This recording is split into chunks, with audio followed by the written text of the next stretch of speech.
कि आज के इस समारोह में दीनदयाल उपाध्याय गोरखपुर विश्वविद्यालय की कुलपति professor Poonam Tandon ji, Samsung India के MD and CEO mister JB Park, Deendayal Upadhyay Gorakhpur विश्वविद्यालय के सभी सम्मानित आचार्यगण, सैमसंग इंडिया से जुड़े हुए सभी अन्य अधिकारीगण और सैमसंग इंडिया से जुड़े हुए या सैमसंग इनोवेशन कैंपस से जुड़े हुए सभी हमारे प्रशिक्षुगण, उपस्थित सभी बहनों और भाइयों, मैं सबसे पहले दीनदयाल उपाध्याय गोरखपुर विश्वविद्यालय गोरखपुर और सैमसंग इनोवेशन कैंपस के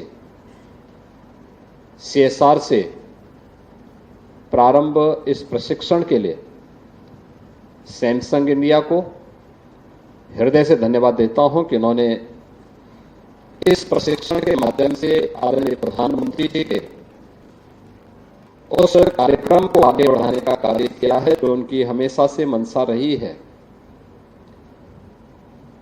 कि इंस्टीट्यूशन को जब तक हम इंडस्ट्री के साथ नहीं जोड़ेंगे तब तक वास्तविक ज्ञान और डिजिटल इंडिया की उस सपने को साकार करने में हमें सफलता मिलने में कठिनाई होगी। और मुझे लगता है कि यह एक नया प्रयास है। इन छात्रों से जो मेरे पास 8 छात्र यहां पर अपना सर्टिफिकेट लेने के लिए आए थे, जिन्होंने सैमसंग इनोवेशन कैंपस के माध्यम से अपनी ट्रेनिंग ली है, मैं उनसे ही पूछ रहा था कि कहां से आपने अपनी डिग्री ली है। तो ज्यादातर दीनदयाल उपाध्याय गोरखपुर विश्वविद्यालय से या आईटीएम से जुड़े हुए गोरखपुर के ही छात्र थे। आपने अब तक अपने विश्वविद्यालय में या अपने इंस्टीट्यूट में, अपने कॉलेज में जो भी अध्ययन किया है वह ज्यादातर एक प्रकार का उसका थ्योरेटिकल पार्ट है, सैद्धांतिक पक्ष है। जब आप किसी उस फील्ड से जुड़ी हुई इंडस्ट्री के साथ जुड़ते हैं तो वह आपको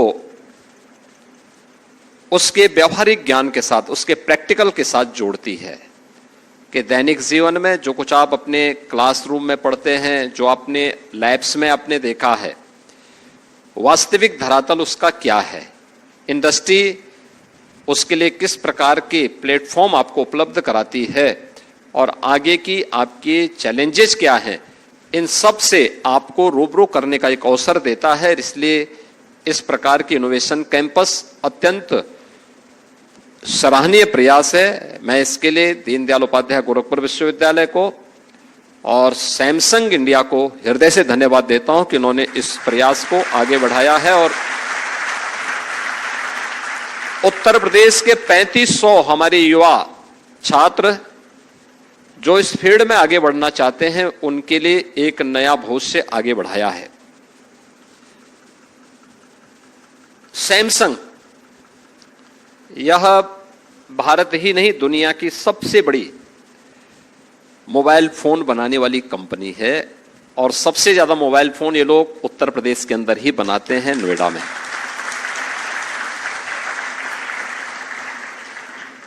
और मैं सैमसंग इंडिया से जरूर कहूंगा कि अपने नोएडा कैंपस में एक बार यहां के छात्रों का विजिट जरूर करवाएं।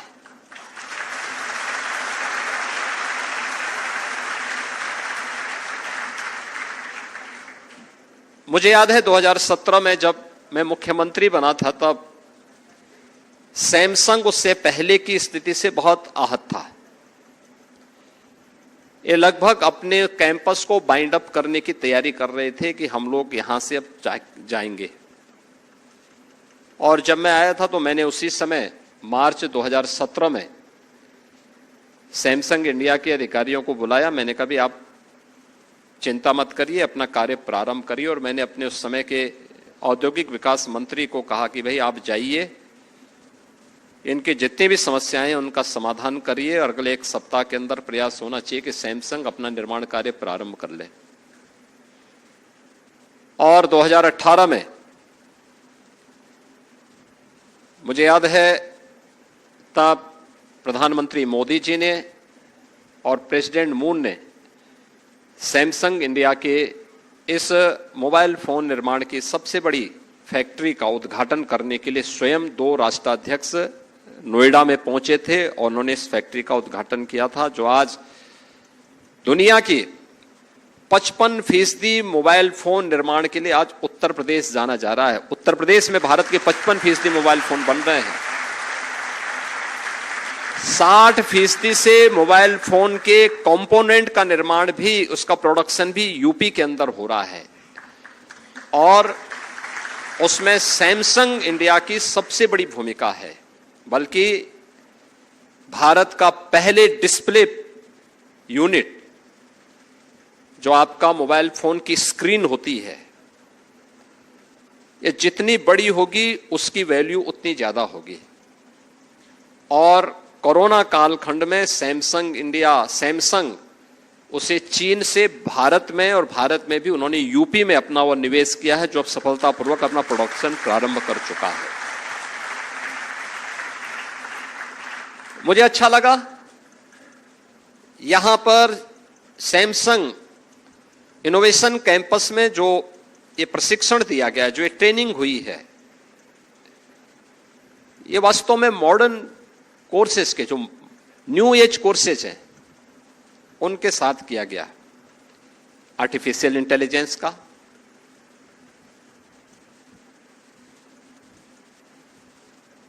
डाटा साइंसेस के साथ में और अन्य उन महत्वपूर्ण विषयों को लेकर के, जिसमें इंटरनेट ऑफ थिंग्स को लेकर के, बिग डाटा एंड कोडिंग को लेकर, कोडिंग एंड प्रोग्रामिंग को लेकर के, यानी ये अलग अलग जो प्रकार के पाठ्यक्रम हैं जो आज की आवश्यकता है, जो ग्लोबल मार्केट की आज की आवश्यकता है, उसे लेकर के ये ट्रेनिंग के कार्यक्रम यहां पर करवाए गए। और मुझे लगता है कि हमारी अब तक की सबसे बड़ी कमी क्या रही है, हमारी अकादमिक संस्थाओं की सबसे बड़ी कमी यह रही है कि हम लोगों ने मार्केट की कभी मैपिंग नहीं की। समाज की आवश्यकता क्या है, मार्केट क्या चाहता है, ये पूरी जो हम एम्प्लॉयमेंट की बात करते हैं, ये डिमांड एंड सप्लाई के नियम पर आधारित है। अर्थशास्त्र के अगर इस नियम को हम भुला देंगे तो हम बेरोजगारों की एक फौज ही खड़ा करेंगे। हमें इसकी मैपिंग करनी पड़ेगी, हमारी संस्थाओं को इधर जाना पड़ेगा। आईटीआई हो, पॉलिटेक्निक हो, इंजीनियरिंग कॉलेजेज हो, टेक्निकल यूनिवर्सिटीज हो, आईआईटीज हो, या फिर विश्वविद्यालय हो, हमें देखना होगा कि हम पाठ्यक्रम उन्हें संचालित करें जो अगले 15 वर्ष के लिए, 20 वर्ष के लिए, 25 वर्ष के लिए उन लोगों को अपने पैरों पर खड़ा होने के लिए एक उचित प्लेटफॉर्म दे सके। और इसके लिए समय समय पर संस्थाओं के द्वारा उस प्रकार की मैपिंग कराना, सर्वे कराना, जहां पे हमारी संस्था है वहां के लोकल क्षेत्र की, उस रीजन की, देश की, दुनिया की, और फिर उस मैपिंग के अनुरूप पाठ्यक्रम को भी तैयार करना। अगर हम ये नहीं तैयार करेंगे तो हम लोग फिर पिछड़ जाएंगे। हम पिछड़े क्यों? पिछड़ने के पीछे यही कारण था, हम अभी भी वही रट्टे रटाए बातों को लेकर के आज भी चल रहे हैं, घिसी पिटी बातों को लेकर के आज भी चल रहे हैं। परिणाम क्या होता है कि हमारे यहां से जो लड़का जाता है, दुनिया में जो जिसको लोगों ने आउट ऑफ डेट कर दिया है, उसको हम पाठ्यक्रम का हिस्सा आज बनाते हैं। इसका मतलब वहां से निकला हुआ छात्र कोई सर्टिफिकेट या डिप्लोमा या डिग्री लेकर के जाएगा तो अब बाजार में ऐसे खड़ा रहेगा, उसी लाइन पे खड़ा होगा जैसे चौराहे पर कोई मजदूर जाता है, खड़ा होता है, कहीं से आवाज आएगी कि भाई हमें एक मजदूर चाहिए, वो बेचारा आवाज लगा के हाथ उठा के कहता मैं भी आऊं, मैं काम करना चाहता हूं।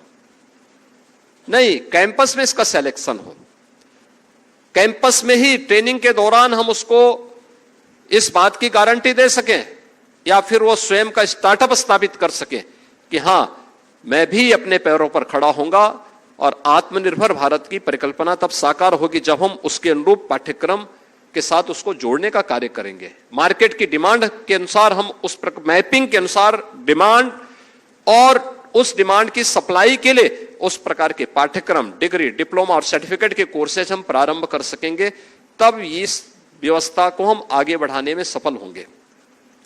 आज बहुत सारे कार्यक्रम इस दिशा में प्रारंभ हुए हैं। हमने यूपी के अंदर एक कार्यक्रम प्रारंभ किया है, एक कि फाइनल ईयर के जो भी बच्चे हों, हमारा प्रयास होना चाहिए कि उनका जो प्रोजेक्ट वर्क हो फाइनल ईयर का, उसको हम इंटर्नशिप के साथ जोड़ें। उस दौरान हम किसी इंस्टीट्यूशन को किसी इंडस्ट्री के साथ में, किसी अन्य ऐसे डिपार्टमेंट के साथ में उन्हें जोड़ें जो वहां पर उन्हें आगे के लिए एक एक्सपीरियंस दे सके और उस प्रोजेक्ट को बनाने में मदद भी कर सके। और इसके लिए हम लोगों ने व्यवस्था की है कि उस दौरान उस छात्र को जब वह अपना पाठ्यक्रम, सामान्य पाठ्यक्रम पूरा कर चुका हो, प्रोजेक्ट वर्क के लिए उसकी इंटर्नशिप की तैयारी चल रही है, उस दौरान हम उसे एक व्यवस्था देंगे। सीएम इंटर्नशिप स्कीम के अंतर्गत आधा मानदेय गवर्नमेंट देगी और आधा वह संस्था या वह इंडस्ट्री उसको उपलब्ध करवाए।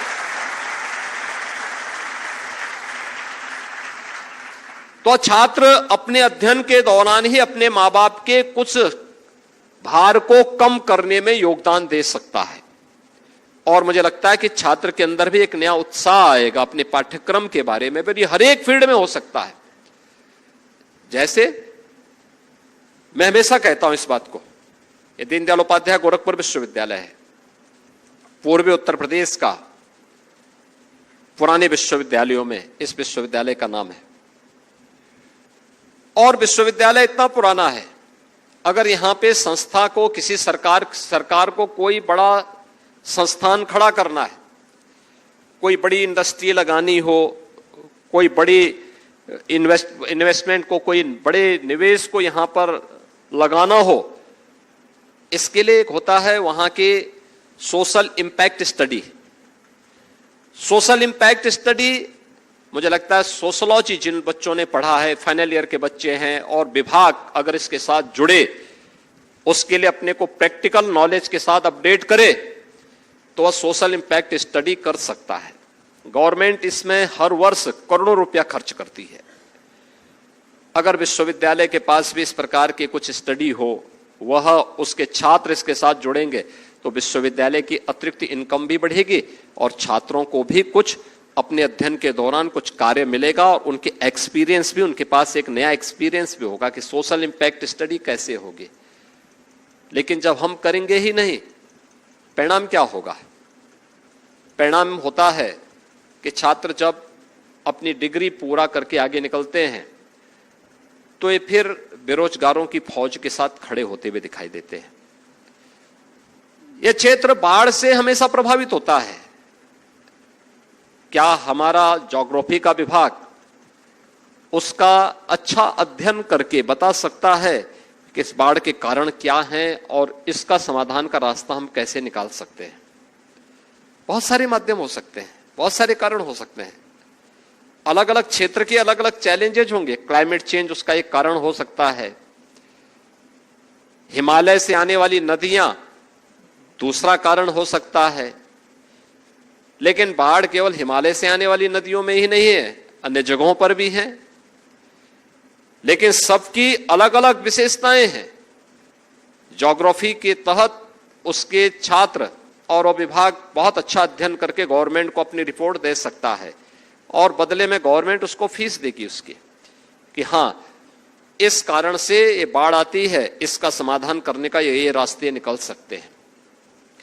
या फिर वहां के ऐतिहासिक परिप्रेक्ष्य को लेकर के प्राचीन इतिहास विभाग भी अपना कर सकता है, कितनी प्राचीन सभ्यता और संस्कृति है, क्या क्या हमारे पास है, उस पर एक स्टडी विभागों के स्तर पर हो। ये केवल अपने रूटीन के पाठ्यक्रम के साथ ही हम ना जुड़े, कुछ नयापन भी करने के लिए हमें तैयार करना होगा।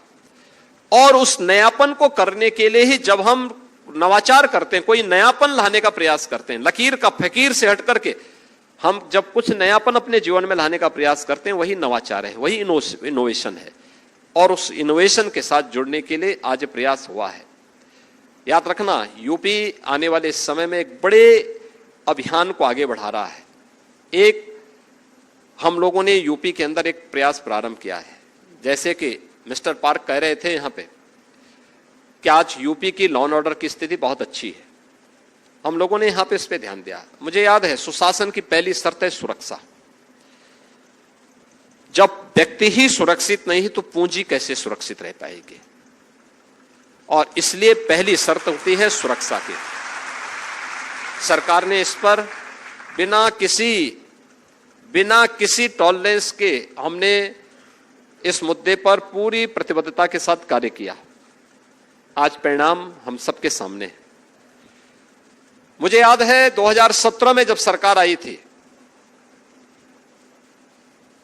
तो मैंने उस समय मार्च में हमने शपथ ग्रहण किया था, और मैंने 6 महीने के बाद अक्टूबर नवंबर में अपनी टीम से कहा, औद्योगिक विकास के मंत्री को और उस समय के औद्योगिक विकास के आयुक्त को, मैंने कहा भी यूपी के अंदर कुछ निवेश हो, इसके लिए कुछ प्रयास प्रारंभ हो। तो उस समय उन्होंने पहला जो प्रस्ताव मेरे सामने रखा, उन्होंने कहा साहब हम 20,000 करोड़ का निवेश यूपी के अंदर करवाएंगे। मैंने कहा भी यूपी जैसे राज्य के लिए 20,000 करोड़ बहुत छोटी राशि है। तो उन्होंने कहा साहब यूपी में कौन निवेश करेगा, यूपी में कोई नहीं आना चाहता है, यूपी बदनाम राज्य है, यूपी को लोग बैरियर मानते हैं डेवलपमेंट का। तो हमने कभी बैरियर की दीवारों को तो हमने काफी हटाया है, बैरियर काफी हमने हटाए हैं, बाकी हटाएंगे भी। हमें पॉलिसी तैयार करनी होंगी, लेकिन अगर हम लोग कुछ करेंगे नहीं तो हमारे युवाओं को नौकरी मिलेगी कैसे? कैसे है नौकरी मिलेगी? नए जॉब क्रिएट करने पड़ेंगे, नए नए क्षेत्र चिन्हित करने पड़ेंगे। और उस समय हम लोगों ने प्रयास प्रारंभ किया।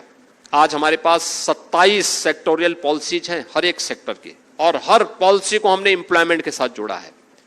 हमने अपनी जो औद्योगिक विकास की पॉलिसी बनाई, तो उसमें हमने औद्योगिक एवं रोजगार की पॉलिसी नाम उसको दिया। हमने कहा औद्योगिक निवेश होगा, सरकार इंसेंटिव देगी, लेकिन इंसेंटिव के साथ साथ उन्हें रोजगार देने की गारंटी भी हमें देना होगा।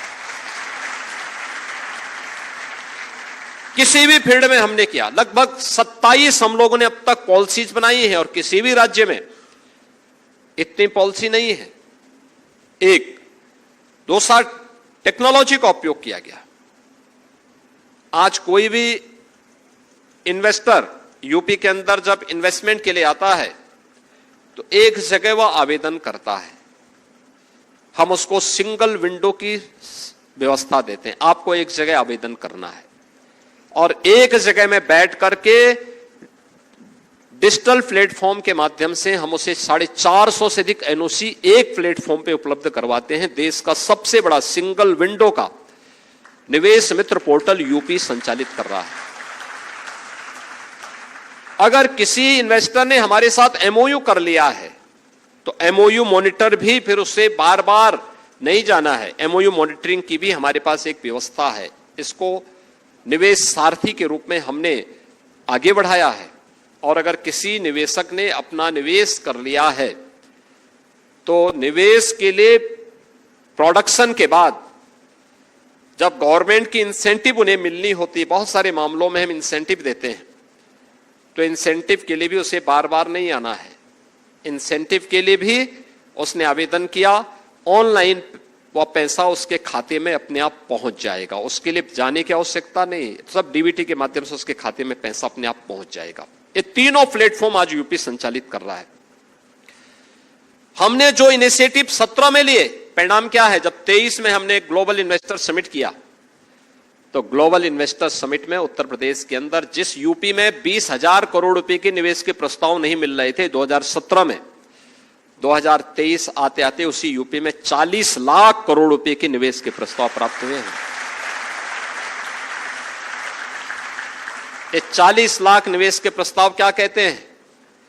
2 करोड़ युवाओं को सीधे सीधे नौकरी की गारंटी, 2 करोड़ युवाओं को। और इन 2 करोड़ युवाओं को तकनीकी दृष्टि से सक्षम बनाने के लिए ही हम लोगों ने स्वामी विवेकानंद युवा सशक्तिकरण अभियान भी प्रारंभ किया है। स्वामी विवेकानंद युवा सशक्तिकरण अभियान, जिसमें 2 करोड़ युवाओं को हम टैबलेट अथवा स्मार्टफोन उपलब्ध करवा रहे हैं। कोरोना की चुनौती के दौरान हमारे सामने एक समस्या थी,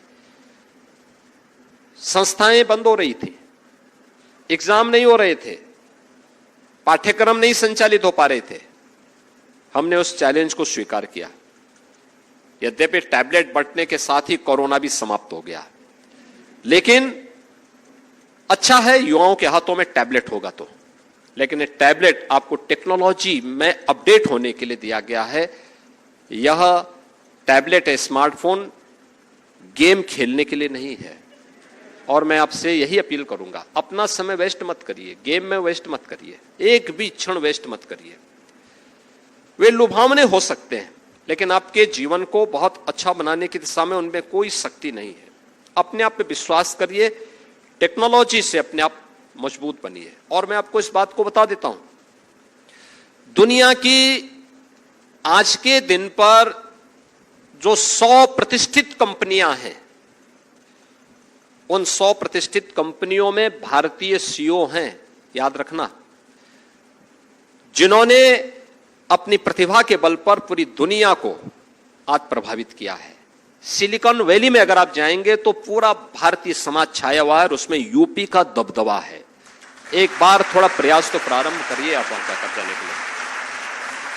लेकिन हमें उसके लिए अपने आप को तैयार करना होगा, अपने अंदर की हिचक को दूर करना होगा। अभ्यास करिए, निरंतर अभ्यास करिए। गवर्नमेंट भी आपको जॉब देने के लिए तैयार है। प्रधानमंत्री मोदी जी का मिशन रोजगार का अभियान और उत्तर प्रदेश सरकार के अंदर अब तक हम लोग 6.5 लाख से अधिक युवाओं को सरकारी नौकरी दे चुके हैं। करोड़ों लोगों के लिए नौकरी भी और रोजगार के लिए भी इन्वेस्टमेंट के माध्यम से हमने संभावनाएं उपलब्ध करवाई हैं। और मुझे विश्वास है कि सैमसंग इनोवेशन कैंपस एक नई पहल है। डीडीओ से भी और आईटीएम से भी जो छात्र यहां पर डिग्री प्राप्त कर रहे हैं, बीटेक की डिग्री ले रहे हैं, उनको सैमसंग इंडिया ने अपने सीएसआर के कार्यक्रम के अंतर्गत इस ट्रेनिंग कैंप के साथ जोड़ा है। और ट्रेनिंग कैंप के माध्यम से उनका सफलतम प्रशिक्षण के बाद आज उन्हें यह सर्टिफिकेट उपलब्ध कराया जा रहा है। और मुझे विश्वास है कि ट्रेनिंग के साथ साथ हमें उन्हें जॉब के साथ भी जोड़ने की दिशा में प्रयास करना होगा। अभी आपने देखा होगा 12 सितंबर को नोएडा में, ग्रेटर नोएडा में सेमिकॉन इंडिया का आयोजन हुआ था। सेमीकंडक्टर पर भारत की पहली एक ग्लोबल मीट का आयोजन हम लोगों ने वहां पे किया था और जो सफलतम था। याद रखना, ये आर्टिफिशियल इंटेलिजेंस का ही एक दूसरा रूप है, यानी दोनों एक दूसरे के पूरक हैं। सेमीकंडक्टर, इसके बगैर कोई भी इलेक्ट्रॉनिक आइटम संचालित नहीं हो सकता, कोई भी नहीं। और इस फील्ड में भारत के द्वारा जो कार्य अब प्रारंभ हुआ है प्रधानमंत्री मोदी जी के नेतृत्व में, एक बहुत बड़ा कार्य होने जा रहा है। याद रखना, 5 नए प्रस्ताव भारत के अंदर आए हैं सेमीकंडक्टर में इन्वेस्टमेंट के, जिसमें से 3 प्रस्ताव यूपी के हैं और मुझे विश्वास है कि इसमें एक एक इन्वेस्टमेंट में 1 लाख जॉब है। अभी से आप अपने आप को तैयार कर लेंगे तो नौकरी की कमी नहीं होगी। लेकिन आपकी उम्र ऐसी है, इस उम्र में मेहनत से मत घबराना, परिश्रम की पराकाष्ठा पर जाइए। हम लोग आज भी गवर्नमेंट चला रहे हैं, ये हमारे लिए कोई खेल नहीं है। लेकिन हां, एक एक चीज को जानकारी रखना, अपडेट रहना, 18 से 20 घंटे तक निरंतर प्रयास करना, तब परिणाम आते हैं। और याद रखना, कार्य व्यक्ति को कमजोर नहीं करता है, उसको कुछ ना कुछ नया सिखाता है। उससे भागने की आवश्यकता नहीं, मेहनत करने की आदत डालिए, मेहनत करिए। समय पे जगना, समय पे सोना, समय पे अपना भोजन भी लेना और समय के अनुरूप अपडेट होना। कोई ये दिखाने की आवश्यकता नहीं, जो लोग मांग करते हैं आज की नहीं साहब 6 ही घंटे काम होने चाहिए। मैं कहता हूं 6 घंटे नहीं, आप 12 से 14 घंटे काम करने की आदत डालिए। याद रखना, 12 से 14 घंटे का कार्य आपको फिजिकली और मेंटली दोनों प्रकार से तैयार करेगा, दोनों प्रकार से तैयार करेगा। 6 घंटे कार्य करेंगे, बाकी रेस्ट लेंगे तो बीमार हो जाएंगे। तो बीमारी से बचना है तो आवश्यक है मेहनत करने की आदत आप डालें। और मुझे पूरा विश्वास है कि आपकी मेहनत एक दिन रंग जरूर लाएगी। प्रधानमंत्री मोदी जी के डिजिटल इंडिया के इस कार्यक्रम को, जिस पर आज पूरी दुनिया जिसके प्रति आकर्षित है, इस कार्यक्रम के तहत आप इसे और मजबूती के साथ आगे बढ़ा पाएंगे। मैं एक बार फिर से सैमसंग इंडिया को, इस सैमसंग इनोवेशन कैंपस के लिए हृदय से धन्यवाद देता हूं। जिन छात्रों ने आज अपना यहां पर प्रशिक्षण पूरा किया है, इन सबको बधाई देता हूं और विश्वास व्यक्त करता हूं कि अपने फील्ड में आप पारंगत हों। एक बहुत बड़ी दुनिया है आपके लिए कार्य करने के लिए, एक बहुत विराट क्षेत्र है आपके कार्य करने के लिए। थोड़ा अपने आप को उसके अनुरूप ढालने का प्रयास आप करेंगे तो अवश्य सफलता प्राप्त होगी। आप सबके प्रति मेरी शुभकामनाएं। धन्यवाद। जय हिंद।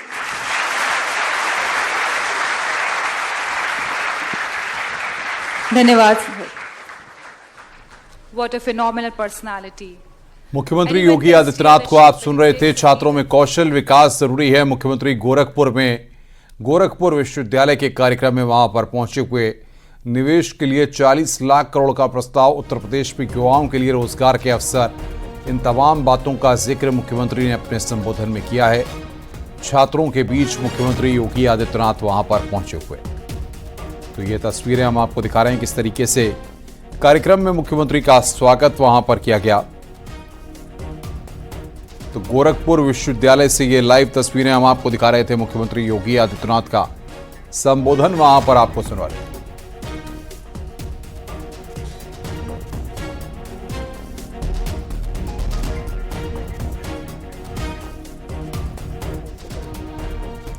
और वहीं कन्नौज रेप केस में एक और आरोपी को जमानत मिल गई है। नवाब सिंह के छोटे भाई नीलू यादव को जमानत मिली है। नीलू पर साक्ष्यों से छेड़छाड़ और रुपए देने का आरोप है। नीलू पर पीड़िता की बुआ ने बयान बदलने के लिए दबाव डालने का आरोप लगाया था। बता दें कि जांच प्रभावित करने के मामले में पुलिस ने नीलू पर इनाम घोषित किया था, जिसके बाद उन्होंने सरेंडर कर दिया था। अब नीलू यादव को जमानत मिल गई है।